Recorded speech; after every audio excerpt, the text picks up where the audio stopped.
Assalamualaikum, salam maju Johor. Selamat datang ke podcast Meh Dengar Jap, di mana kita bawakan kepada anda daerah-daerah dalam negeri Johor untuk kita bincangkan tentang pembangunan-pembangunan atau inisiatif baru kepada anda. Sebelum tu, semua penonton yang ada di rumah boleh follow, like, subscribe dan share kita punya podcast Meh Dengar Jap di YouTube dan Spotify. Dan jangan lupa follow media sosial kita, Media Digital Johor, di Facebook, Instagram, TikTok, aplikasi X. Buat yang belum mengenali, saya Sharifah Farah dan bersama rakan podcaster saya hari ini. Saya Imran Razib dan terima kasih kerana bersama dengan kami di podcast Meh Dengar Jap. Jadi hari ini Farah, saya berasa amat teruja sebab satu daerah ni dia kalau pengunjung-pengunjung dari luar negara kan, dia bila sampai di Johor dia akan sampai di daerah berkenaan. Oh, kat mana tu? Kita akan bersama dengan Yang Bahagia Tuan Fizwan bin Datuk Haji Muhammad Rashidi, Pegawai Daerah Kulai, dan juga Tuan Haji Muhammad Fahmi bin Salam, yang di-Pertua Majlis Perbandaran Kulai. Apa khabar semua? Alhamdulillah, terima kasih Imran Farah kerana mengundang kami ke podcast Meh Dengar Jap. Nama pun klasi kan nama dia. Klasi Terima kasih kepada MPKU juga. Terima kasih banyak. Okey. Jadi sebagai permulaan ni Tuan Fizwan, mungkin boleh ceritakan sedikit sebenarnya di daerah Kulai ni ada berapa mukim dan juga bagaimana proses ataupun pentadbiran daerah Kulai itu bergerak? Okey, Imran Kulai ni dia mempunyai 4 mukim. Ya.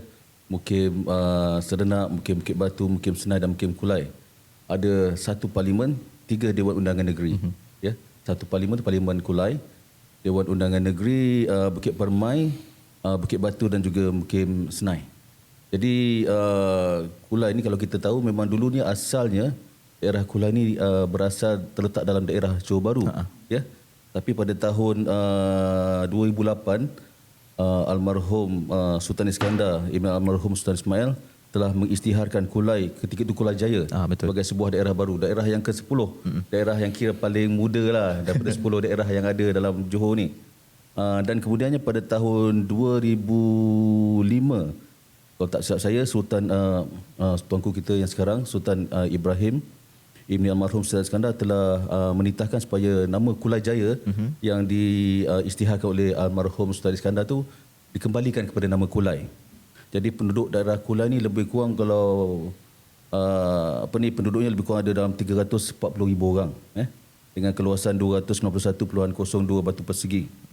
Dan Kulai ini kalau kita lihat, sebab dia dulunya daerah Johor Bahru, walaupun daerah yang paling muda dalam negeri Johor, tapi sekarang ni Imran, Kulai kalau kita lihat dari segi hasilnya, dari segi pencapaiannya, dia memang rancak. Mengalahkan rasa daerah-daerah yang lebih senior daripada kita. Even kalau yang setaraf dengan kita ni, yang sama dinaikkan taraf daripada daerah baru, Tangkak. Itu Tangkak dikenali sebagai daerah ledang kan. Jadi itu dua lah. Daerah ke-9 daerah Tangkak dan daerah ke-10 adalah daerah Kulai. Jadi kalau kita nak tahu rahsia bagaimana Kulai ni boleh membangun dengan pesat, kita tanyakan soalan kepada Tuan YDP sebentar lagi. Tapi Tuan Haji Fahmi mungkin boleh ceritakan sedikit peranan Majlis Perbandaran Kulai di daerah Kulai itu sendiri. Terima kasih saudara Imran. Seperti yang Tuan Pegawai Daerah sebut tadi, kita daerah yang ke-10, tapi daerahnya kecil, tapi saya boleh kata cita-citanya besar. Kita telah mengorak langkah dalam pembangunan ekonomi yang berada di Kulai. Kalau kita lihat sekarang banyak pelaburan yang masuk ke kawasan Kulai ini dengan aspirasi daripada kerajaan negeri di bawah kepimpinan Yang Amat Berhormat Dato' Onn Hafiz bin Ghazi, Menteri Besar Johor.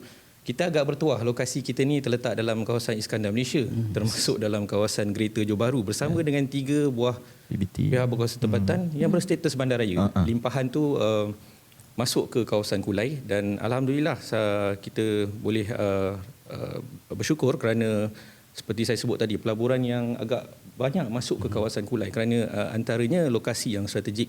Kalau kita lihat beberapa projek utama yang diusahakan oleh pihak kerajaan dari segi infrastruktur, kesaling hubungan, kalau kita tengok dari segi konektiviti, kita ada lapangan terbang yang dulunya kapasiti 3 juta, saudara Imran, Puan Farah, sekarang dah naik ke 5 juta. Betul.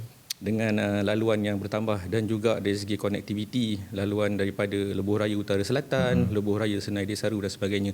Jadi dengan lokasi yang strategik ini, dengan dasar daripada kerajaan yang baik, Kita juga turut memperkenalkan apa yang disebut Kulai Faslin, sekarang diperluaskan pada Johor Faslin. Alhamdulillah berkat sokongan semua pihak daripada Jabatan Kerajaan, pihak swasta dan masyarakat Kulai sendiri, kita telah menjadi satu destinasi pelaburan yang agak menarik lah dalam, bukan saja di kawasan Kulai itu sendiri tapi di seluruh negeri Johor.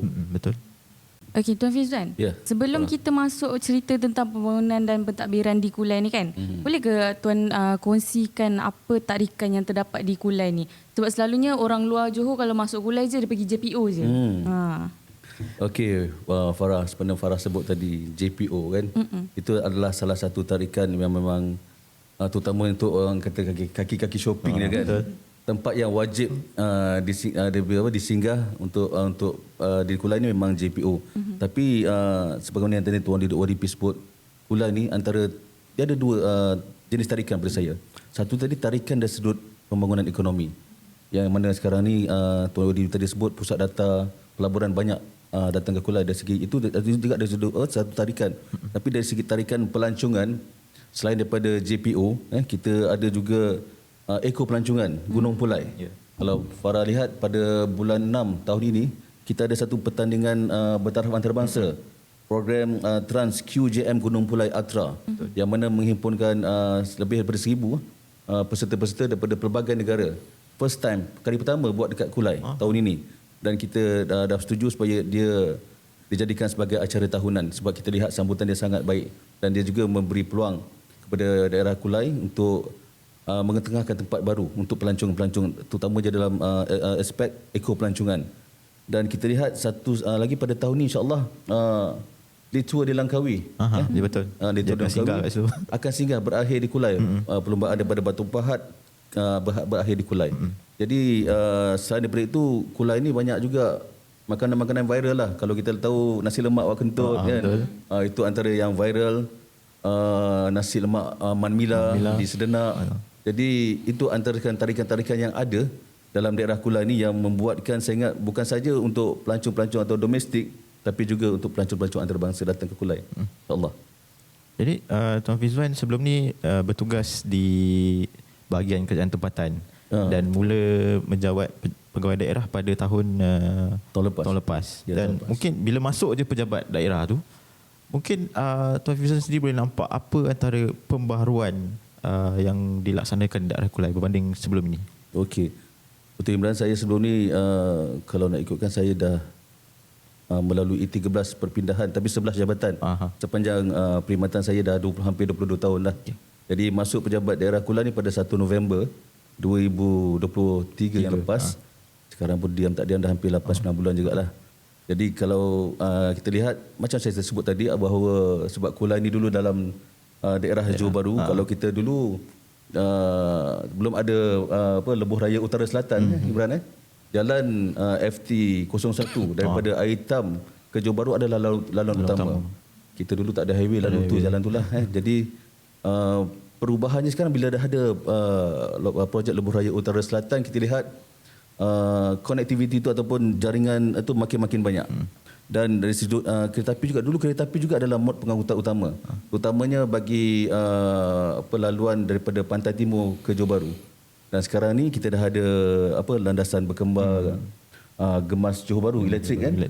Dan itu juga antara perubahan-perubahan yang ada. Tadi ODP juga ada sebut tentang lapangan terbang antarabangsa Senai. Dulu kita panggil lapangan terbang antarabangsa Sultan Ismail. Dibina pada tahun 1974. Dan sekarang ini tadi Tuan Dirpi juga sebut lepas ni akan ada pertambahan pengguna daripada sekarang 3 juta hingga 5 juta. Landasan juga sebenarnya telah dibesarkan pada sekitar tahun 2000 ya. Jadi perubahan-perubahan inilah yang saya nampak menyebabkan Kulai ini sangat maju. Dan satu-satunya saya rasa lagi antaranya adalah keistimewaan Kulainya kerana dari sudut strategik, geografinya. Dia berada begitu-betul strategik menghubung di tengah-tengah yang mana kalau peserta-peserta atau pengguna-pengguna daripada lapangan terbang dia turun ke lapangan terbang antarabangsa Senai, dia boleh pergi ke banyak highway. Kita ada projek Lebuh Raya Utara Selatan, kita juga ada Senai Desaru Expressway kalau nak pergi ke Pasir Gudang dan juga ke Pengerang. Dan juga kita ada second link juga yang boleh menghala ke Singapura. Jadi strategiknya Kulai ni apabila berada di tengah-tengah itu dalam RTD, saya nak sebut sikit pasal RTD Kulai nanti, yang mana kita merancang untuk diadakan satu hub pengangkutan bersepadu. Okey. Kalau kita lihat di Johor Bahru ni sekarang sudah kita kata sesak, dan sekarang dah dengan MPJB pun dah mula buat penyuraian trafik. Jadi kita berpandangan bahawa di Kulai itulah kalau kita nak buat pusat pengangkutan bersepadu tu, Kulai adalah tempat yang paling baik strategik kerana dia menghubungkan boleh ke Singapura, boleh menghubungkan ke Pengerang dan juga ke lapangan terbang antarabangsa dan juga ke laluan berkembar kereta api. Jadi saya lihat itulah antara perubahan-perubahan sekarang yang sangat berlaku, selain daripada pusat data industri yang berlaku sekarang, yang akan memberikan Kulai ini satu peluang lonjakan untuk mengubah landscape dia daripada dulu sampai sekarang, insyaAllah. Dahsyat orang Kulai. Boleh tahan lah. Okey Tuan Haji, kita kalau Kulai ni orang bercakap pasal Kulai fast lane. Apa sebenarnya Kulai fast lane ni? Apa manfaat dia sebenarnya kepada rakyat ke atau kepada kerajaan? Terima kasih Saudari Farah. Saya pertamanya nak maklumkan bahawa kebetulan 2024 ni Majlis Perbandaran Kulai meraikan 20 tahun. Majlis Perbandaran Kulai sejak tahun diisytiharkan pada tahun 2004. Dan daripada situ seperti Tuan Pegawai Daerah sebut, pembangunan yang berlaku tu amat pesat oleh kerana lokasinya, sokongan daripada kerajaan dan sebagainya. Dan juga kita pun melihat perlu ada satu perkara yang anjakan bagi membezakan kita faham pelaburan yang masuk ni pilihannya banyak. Di negara-negara lain juga melaksanakan inisiatif yang boleh menarik pelaburan yang tinggi. Jadi daripada situ pihak Majlis Perbandaran Kulai mengambil inisiatif dengan kerjasama daripada jabatan agensi, daripada sokongan daripada pihak kerajaan, memperkenalkan Kulai Fast Lane, salah satu inisiatif untuk memastikan pelaburan yang masuk tadi dapat diterjemahkan dalam bentuk pelaksanaan dalam jangka masa yang mudah. Mudah cakapnya, apabila Kulai Fast Lane ini dilaksanakan, permohonan untuk mula kerja, permohonan untuk mendapatkan lesen perniagaan tu disegerakan. Kalau saya boleh ambil contoh, masa pelaksanaan fasa pertama kita boleh jimatkan masa 10 bulan daripada masa yang sedia ada. Daripada setahun lebih kita boleh awalkan 10 bulan. Baru-baru ni yang Amat Berhormat Menteri Besar Johor datang ke Sedenak Tech Park di kawasan pembangunan industri Ibrahim Technopolis, merasmikan projek Princeton Digital Group yang dapat dilaksanakan alhamdulillah dengan kerjasama semua pihak dalam masa setahun dapat dilaksanakan fasa yang pertama. Jadi itu salah satu antara inisiatif kita, dan kita juga dalam arus pembangunan yang berlaku ni, kita faham Tuan D.O sebut tadi berlaku pembangunan yang agak pesat. Kalau saya lihat unjuran pembangunan penduduk di Kulai ni, kalau kita tengok statistik Jabatan Statistik maklumkan, dia berada pada paras 3%. Tapi kalau saya lihat sekarang, saya pun telah minta rakan-rakan di MPKU semak balik unjuran ni. Kalau kita tengok pemaju yang masuk ke kawasan Kulai, bukan sahaja industri tapi juga komersial dan juga perumahan berlaku dengan sangat drastik. Jadi kita menjangkakan bahawa unjuran pertumbuhan penduduk ini lebih daripada 3%. Dari itu cabarannya ada. Dari segi kita nak memastikan dari segi jaringan jalan rayanya tersedia, dari segi kemudahan awamnya, dari segi kawasan rekreasinya. Itu cabaran yang kita hadapi. Kita bekerjasama dengan semua pihak termasuk dengan pemaju nak pastikan perkara ini dapat disediakan dengan sebaiknya. Kita juga alu-alukan Tuan D.O. Hasrat pihak kerajaan, kita maklum bahawa cadangan untuk memperkenalkan sistem aliran automasi ataupun ART ataupun mungkin LRT ataupun kami difahamkan projek kereta api berkelajuan tinggi high speed rail mungkin akan direview, disemak semula. Satu perkara yang kita di Kulai amat gembira, amat menyokong, kerana ianya akan merentasi daerah Kulai, pastinya akan membawa limpahan ekonomi yang sangat baik untuk daerah Kulai. Dan kita alu-alukan projek, sangat alu-alukan projek tersebut kalau boleh dilaksanakan.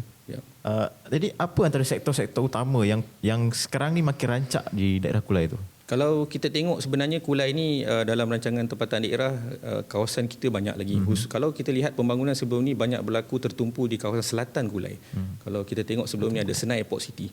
Tapi alhamdulillah dengan usaha gigih daripada kepimpinan kerajaan negeri, Datuk Menteri Besar, Tan Sri Setiausaha Kerajaan Negeri dan juga semua jabatan agensi telah memastikan bahawa pembangunan yang berlaku di Kulai ni dia berlaku di seluruh pelusuk kawasan Kulai. Kalau kita tengok kawasan industri sekarang di Kulai, bukan sahaja sebut Senai Airport City, kita ada Ibrahim Technopolis, keluasannya 7,000 ekar di utara Kulai.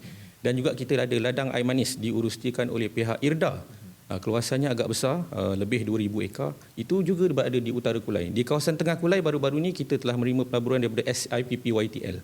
Keluasannya juga agak besar dan juga kita baru-baru ni yang terbaru kita terima pelaburan daripada Eco World. Eco Business Park. Jadi apa yang saya nak sebut, alhamdulillah berkat sokongan dorongan daripada semua pihak kerajaan dan kerjasama daripada agensi di peringkat daerah sendirilah. Daerah Kulai saya lihat pertumbuhan ekonominya berlaku dengan menyeluruh dan pastinya kita sentiasa ingat nasihat daripada pihak kerajaan negeri supaya pastikan limpahan ekonomi ini diterjemahkan dalam bentuk benefitnya ataupun manfaatnya pada penduduk tempatan, peluang pekerjaan, latihan ataupun latihan dari segi pendidikan, peluang untuk pihak IKS menjalankan perniagaan dan sebagainya. Dan juga perkhidmatan PBT itu sendirilah kan Tuan Haji. Pastinya itu menjadi tumpuan utama kita lah untuk memastikan ianya berada dalam tahap yang terbaik lah. Okey. Dahsyat. Setakat ni dah berapa banyak pelabur luar yang tertarik dengan Kulai Faslin ni? Kalau dilihat dari segi statistik saya nak berkongsi, pada tahun 2022 kita menyaksikan nilai pelaburan yang berada di Kulai adalah 52 bilion daripada 70 bilion ataupun 74% kalau tak silap saya, ataupun 20% daripada pelaburan, nilai pelaburan yang diluluskan di peringkat nasional. Jadi di peringkat Majlis Pembandaran Kulai kita ada 25 pelaburan yang telah kita usahakan menerusi inisiatif Kulai Faslin ni dengan nilai pelaburan lebih daripada 40 bilion yang menjana ataupun generate lebih daripada 30,000 peluang pekerjaan. Ini yang kita sentiasa beri, kita selalu adakan sesi libat urus untuk pastikan dalam kita bercerita tentang angka-angka ni, perkara yang melibatkan manfaat ni lah pada penduduk tempatan, tempat untuk meniaga kecil-kecilan, untuk support industri kepada pelaburan yang masuk peluang pekerjaan. Dan kita sangat gembira apabila kita saksikan juga banyak peluang pekerjaan yang sebenarnya diisi, kalau saya boleh sebut antara 80 hingga 100% peluang pekerjaan tuan pegawai daerah yang diisi oleh rakyat bangsa Johor ataupun di peringkat Malaysia sendiri. Ini kita boleh sahkan Tuan Rizpi, masa lautan-lautan kita ke pusat-pusat data, kita pergi ke Win-Win di PDG juga kita pergi masuk ke dalam, memang kita berjumpa dengan pekerja-pekerja mereka dan kebanyakannya memang manfaat ni memang dapat kepada orang Kulai.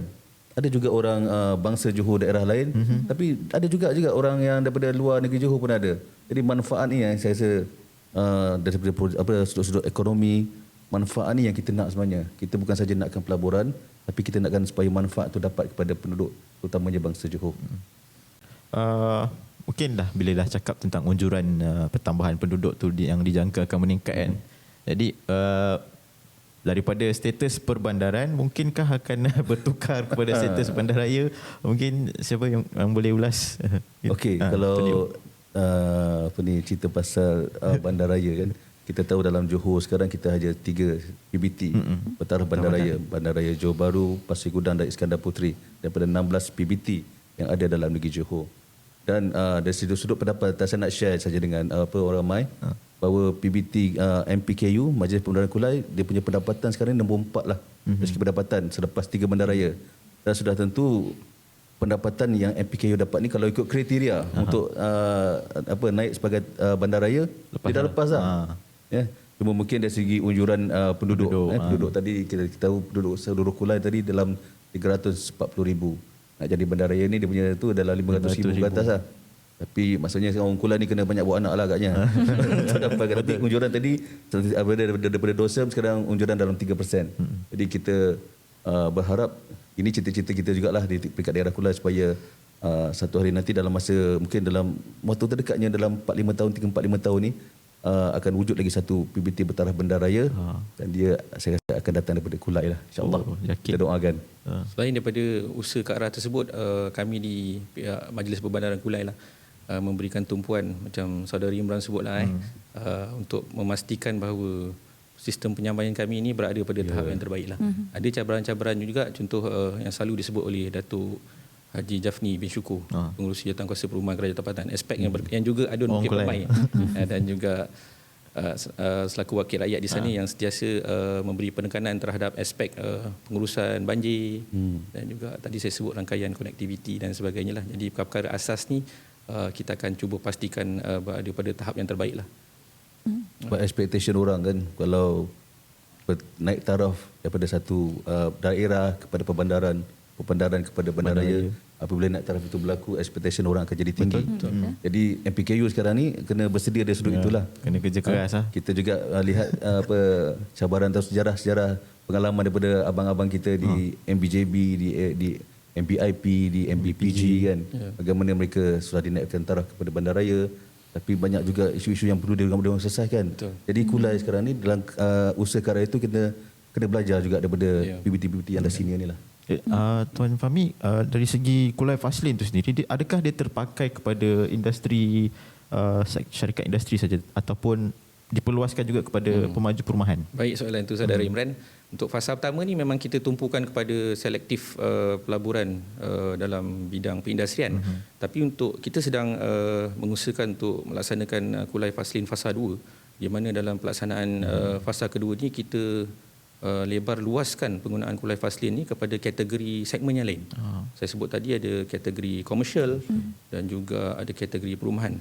Kalau kita lihat contohnya, kalau di kawasan Kulai ni kita menghadapi dalam pertumbuhan penduduk yang tinggi ni, kita juga menghadapi kekangan dari segi penyediaan fasiliti kesihatan kita.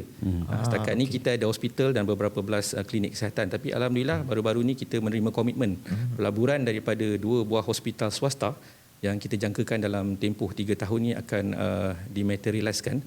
Dan itu pun antara segmen yang MPKU bantulah untuk pastikan perancangan pelabur bukan saja kawasan industri, tapi juga saya sebut tadi komersial termasuklah hospital, pendidikan dan sebagainya dapat dibantu untuk disediakan dalam tempoh yang disasarkan oleh pelabur-pelabur di kawasan Kulai. Termasuk dengan kawasan perumahan lah. Kata kalau nak tambah penduduk tu mesti nak kena sediakan rumah. Itu salah satu aspek saya tadi saya gurau je cakap 10 Kulai kena tambah. Baru, tapi antara cara lain adalah bila kita banyak ada sudut perumahan kan, itu juga akan buat orang datang dan boleh menambahkan bilangan penduduk. Tak langsung. Saya tambah sikit berkaitan dengan aspek keselamatan di kawasan Kulai ini. Saya sebut tadi masuk dalam kawasan Greater JB. Alhamdulillah kita banyak belajar daripada 3 PBT di kawasan Johor Bahru, Bandaraya Johor Bahru, Iskandar Puteri dan juga Pasir Gudang. Dan di bawah inisiatif Greater JB ini beberapa perkara berkaitan dengan aspek keselamatan. Contohnya pemasangan CCTV dalam kawasan Greater JB untuk pastikan assurance kepada semua pihak bahawa kawasan Johor ni selamat ataupun Johor Bahru ni selamat. Jadinya antara inisiatif yang sedang dilaksanakan adalah pemasangan 300 unit CCTV.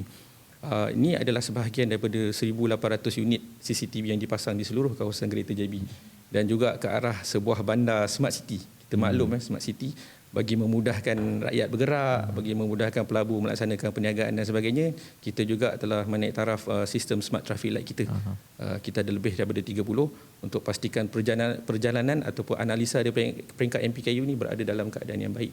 Dan juga kita sediakan satu Smart Command Center di kawasan MPKU seperti yang dilaksanakan di Majlis Bandaraya Johor Bahru dan Iskandar Puteri pada ketika ini, di mana ia memudahkan pihak MPKU untuk membuat analisa berapa jumlah kenderaan melalui satu-satu kawasan dan sebagainya. Dan juga baru-baru ni alhamdulillah kita juga telah dipilih sebagai antara pemenang bagi Smart City Award tempat kedua bagi inisiatif Kulai Fastlane e-license. Di mana kalau di kawasan Kulai ni kalau saudara Imran, saudari Farah pergi, Tuan Dio, kalau kita tengok di kawasan Kulai dia dah tak ada dah kawasan perniagaan tu diletakkan ditampal lesen perniagaan. Sekarang kalau pergi JPO agaknya ataupun mana-mana kawasan perniagaan ada satu device diletakkan di sudut kedai. Daripada situ kalau kita nak MPKU, kalau sebelum ni kita pergi satu kedai nak cek lesen perniagaan, sekarang kita pergi ke satu point dalam certain radius, kita boleh tengok siapa yang dah renew lesen, siapa agaknya yang dah renew belum bayar, siapa agaknya yang belum bayar. Ini salah satu usaha kita untuk memudahkan. Kalau sekarang komuniti perniagaan di Kulai dah tak payah dah datang MPKU. Agaknya susah nak cari tempat letak kereta agaknya kan, masa terhad. Masuk saja dalam portal KFL e-license ni, renew license dalam masa 5 ke 10 minit, masuk, mohon kalau tak ada apa-apa semuanya berjalan lancar, bukan dalam kawasan berisiko, kita boleh luluskan serta-merta. Jadi ini antara inisiatif yang kita laksanakan di Kulai untuk memastikan ianya selari dengan hasrat kerajaan negeri lah. Dan baru-baru ni alhamdulillah juga kita telah melancarkan ataupun menyerahkan dokumen pelan Smart City MPKU bersama lagi 5 buah PBT lah untuk memastikan dia jadi panduan kepada kita. Smart City Green Initiative yang kita laksanakan di kawasan MPKU. termasuk juga dengan smart parking yang Smart parking pun baru-baru alhamdulillah kita kalau tak silap saya PBT yang ketiga lah selepas MBIP dan Tangkak Johor Bahru juga telah laksanakan smart parking di mana ia memudahkan lah, tak payahlah kita agaknya cari kupon Gores Imran Tuan DO, agaknya kalau kita kadang-kadang kita terlupa masa tu baru kita terlupa kita ni tak ada kupon tapi handphone ada, renew je guna handphone yang kita ada. Jadi ini kita bagi certain tempoh untuk masyarakat Kulai membiasakan diri menggunakan inisiatif yang kita perkenalkan. Betul. Okey Imran, ada banyak lagi sebenarnya kita nak tanya dengan Tuan Fizzuan dengan Tuan Najib Fahmi ni. Tapi sebelum tu apa Imran? Sebelum tu kita rehat dulu. Kita nak makan nasi lemak mak kentut. Wah. Kita ada buat.